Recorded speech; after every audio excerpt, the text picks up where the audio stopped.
அனைவருக்கும் வணக்கம். ரிஷபராசிக்காரர்களுக்கு ராசியின் அதிபதியாக இருக்கக்கூடிய சுக்கிரன் உச்சபலம் பெறுகிறாருங்க. ராசியின் அதிபதியான சுக்கிரன் உச்சபலம் பெறும் இந்த நேரம் என்பது உறுதியாகவே ரிஷபராசிக்காரர்களுக்கு மிக சிறப்பான நல்ல வாய்ப்புகளையும் சந்தர்ப்பங்களையும் உருவாக்கி கொடுக்கும் அற்புதமான தருணமாக இந்த வேலை அமைகிறது. ரிஷபராசிக்காரர்கள் நினைப்பதை விட ராசியின் அதிபதியாகவும் ரூணரோக சத்ருஸ்தானாதிபதியாகவும் இருக்கக்கூடிய சுக்கிரன் லாபஸ்தானமாகிய 11ஆம் இடத்தில் உச்சம் பெற்று சுமார் 2.5 மாதத்திற்கு மேலாக அதே இடத்தில் வலம் வர போகிறாருங்க. சுக்கிரன் மிக வலுவாக நேர்கதியிலும் வக்ரகதியிலும் லாபஸ்தானத்தை வலுப்படுத்துவதோடு மட்டுமல்லாது அங்கு உச்சபலமும் பெற்ற அமைப்பில் வலம் வர போகிறார். எனவே ரிஷபராசிக்காரர்களுக்கு நினைப்பதை விட அத்தனை காரியங்களும் இந்த தருணத்தில் விரைவாக கைகூடுவதற்கான முதன்மையான யோகம் உங்களை தேடி வருகிறது. நீங்கள் எதிர்பார்ப்பதை விட சுக்கிரன் உச்சம் பெற்றிருக்கக்கூடிய இந்த தருணத்தில் உங்களுடைய எண்ணங்கள் அனைத்தும் உறுதியாகவே ஈடேறும் தருணமாக பார்க்கப்படுகிறது. எந்த இலக்கை நிர்ணயம் செய்து அதை நோக்கி பயணிக்கிறீர்களோ அதில் வெற்றி வாய்ப்பையும் உச்சபட்ச நன்மையையும் நிறைவாக சந்திக்கக்கூடிய வகையில் அற்புதமான வாய்ப்புகளை அள்ளி கொடுக்கிறாருங்க ராசியின் அதிபதியாக இருக்கக்கூடிய சுக்கிரன். எனவே ரிஷபராசிக்காரர்கள் இந்த தருணத்தை உறுதியாகவே தவறவிடாமல் சரியாக பயன்படுத்தி கொண்டால் இனி வரக்கூடிய 3 மாத காலத்திற்கு முழுமையாக தடுமாற்றம் இல்லாமல் முன்னேற்றத்தை விரைவாக சந்திக்கக்கூடிய நல்ல சந்தர்ப்பத்தை ஏற்படுத்தி கொடுக்கிறாருங்க.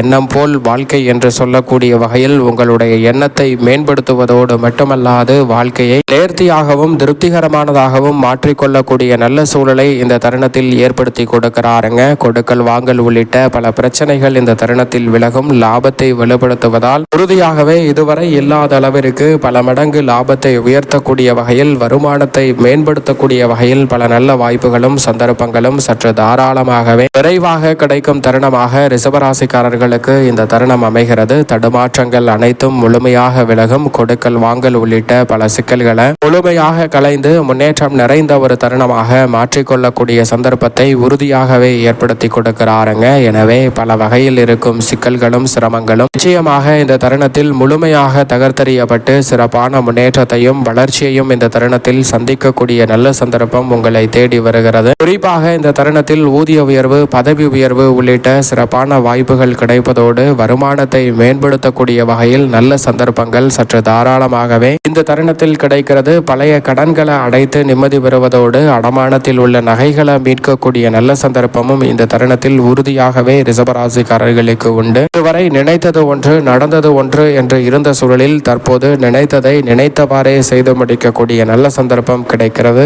கேட்ட இடத்திலிருந்து எதிர்பார்க்கக்கூடிய உதவிகள் கிடைப்பதோடு எதிர்பாராத திக்குமுக்காடக்கூடிய வகையில் பல நன்மை நிறைந்த வாய்ப்புகளும் சந்தர்ப்பங்களும் இந்த தருணத்தில் நிச்சயமாக ரிஷபராசிக்காரர்களாகிய உங்களை தேடி வருவதற்கான முதன்மையான வாய்ப்பையும் சந்தர்ப்பத்தையும் இந்த தருணம் ஏற்படுத்தி கொடுப்பதால் சரியாக பயன்படுத்தி கொண்டால் பல நெருக்கடிகளை தவிர்த்து முன்னேற்றம் நிறைந்த தருணமாக மாற்றிக்கொள்ள முடியும். அது மட்டுமல்லாது சுக்கிரன் லாபஸ்தானத்தில் வலுவாக வரம் வரக்கூடிய வேளையில் செவ்வாய் உட்பட பல கிரகநிலைகளுடன் இணைந்து கிரக கூட்டு சேர்க்கை யோகத்தை ஏற்படுத்தி கொடுக்கிறார். சனி, செவ்வாய், புதன், சூரியன் என பல கிரகநிலைகள் இந்த தருணத்தில் ஒன்றாக இணைந்து நீங்கள் எதிர்பார்ப்பதை விட சிறப்பான மாற்றத்தை நிச்சயமாக இந்த வேளையில் ரிஷபராசிக்காரர்களுக்கு அள்ளி கொடுக்கிறது. தவறவிடாமல் சரியான முறையில் பயன்படுத்திக் கொள்ளுங்கள். அதோடு மட்டுமல்லாது உதாரணமாக ஒரு சிறு கதை ஒன்றை பார்க்கலாம். ஒரு நபர் இருக்கிறார். அவருக்கு உடல் முழுக்க பல வியாதிகளும் பிரச்சனைகளும் இருக்கிறது. அப்படிப்பட்டவர் பல மருத்துவரை அணுகி அவருக்கான உடல் நலத்திற்கு சிகிச்சை எடுக்க முயற்சி செய்கிறார். அது எதுவும் பலன் தரவில்லை. அவர் மிகுந்த சோர்வுடனும் அதிக களைப்புடனும் தான் இருக்கிறார். அவர் பிரச்சனைக்கு தீர்வே கிடைக்கவில்லை என்று அதிக மனவேதனையில் துவண்டு கொண்டிருக்கிறார். அப்போது அந்த வழியாக செல்லக்கூடிய ஒரு நபர் அவரை பார்த்து அவருடைய பிரச்சனைகளுக்கு நான் தீர்வு சொல்கிறேன் என்று தன்னிடம் இருந்த ஒரு மாத்திரை பையை எடுக்கிறார். அதில் 45 மாத்திரைகள் இருக்கிறது. இந்த 45 மாத்திரைகளை தொடர்ந்து தினமும் ஒரு மாத்திரையாக பயன்படுத்த வேண்டும். இரவு வேளையில் அதற்கு முன் பகல் வேளையில் நன்கு எதையேனும் ஒரு வேலை செய்ய வேண்டும். அப்படி செய்கிற வேலையின் காரணமாக உடல் முழுவதும் வேர்வை வர வேண்டும். நன்கு வேர்த்ததற்கு பிறகு வேர்வை அடங்கியதற்கு பிறகு தூங்குவதற்கு முன் சாப்பிட்டு விட்டு இந்த மாத்திரையை போட்டுக்கொண்டு தூங்க வேண்டும். இதுபோன்று தொடர்ந்து 45 நாட்கள் செய்ததற்கு பிறகு என்னை வந்து பார் என்று சொல்லி அவருடைய விலாசத்தை கொடுத்துவிட்டு செல்கிறார். அவரும் சரி இவர் சொன்னபடி செய்வோம் என்று ஏதாவது வேலை செய்யலாமா என்று பார்க்கும்போது ஒரு வேலையும் அவரிடம் செய்ய முடியவில்லை. சரி நடந்து செல்வோம் என்று முதல் நாள் ஒரு குறிப்பிட்ட தூரம் நடந்து சென்று பிறகு மீண்டும் வருகிறார். அதற்குள் அவருக்கு வேர்வை வந்து விடுகிறது. வேர்வையை வேர்வையை துடைத்துவிட்டு சாப்பிட்டுவிட்டு அந்த மாத்திரையை போட்டு தூங்கி விடுகிறார். அடுத்த நாள் இன்னும் சற்று தொலைவு செல்கிறார். அடுத்த நாள் கொஞ்சம் ஓட ஆரம்பிக்கிறார். அதற்கு பிறகு ஒரு வாரங்களிலேயே நன்றாக ஓடி சில குறிப்பிட்ட தூரத்தை விரைவாக சென்று அதற்கு பிறகு மீண்டும் வரும்போது வேர்வை அதிகமாக வர அந்த மாத்திரையை பயன்படுத்தி தூங்குகிறார். இப்படியே சரியாக 21 நாட்கள் அந்த மாத்திரையை பயன்படுத்துகிறார். அந்த 21 நாட்களும் இவர் பெரிதாக வேலை செய்யவில்லை. அங்கிருந்து சில குறிப்பிட்ட கிலோமீட்டர் தூரம் ஓடி மட்டும் சென்று விட்டு வருகிறார். அப்படி சென்று வந்த 21 நாட்களிலேயே அவருடைய உடல் நலம் முழுவதுமாக பரிபூரணமாக குணமடைந்து விடுகிறது. உடனே இதில் 45 மாத்திரைகள் இருக்கிறது, நமக்கு 21 மாத்திரையிலே அனைத்து பிரச்சனையும் சரியாயிற்று, இதை அவரிடம் சென்று கொடுத்து விடுவோம் என்று அவர் எழுதிய விலாசத்திற்கு சென்று அவரிடம் கொடுக்கிறார். அப்போது அவர் சொல்கிறார், நான் கொடுத்தது சாதாரண ஒரு இயல்பான மூலிகை மாத்திரை மட்டும்தான், அது மூலிகை மிட்டாய் மாறிதான், அது உனக்கு பெரிய அளவுல பலன் கொடுக்கவில்லை, நீ ஒரு வேலை செய்தாய் பத்தியா வேர்வை வருவதற்கு, அதுதான் உனக்கு பலன் கொடுத்திருக்கிறது என்று சொல்கிறாருங்க. இது போன்றுதான் நம்மளுடைய வாழ்விலும் ராசியின் அதிபதியான சுக்கிரன் மிக சிறப்பான மாற்றத்தை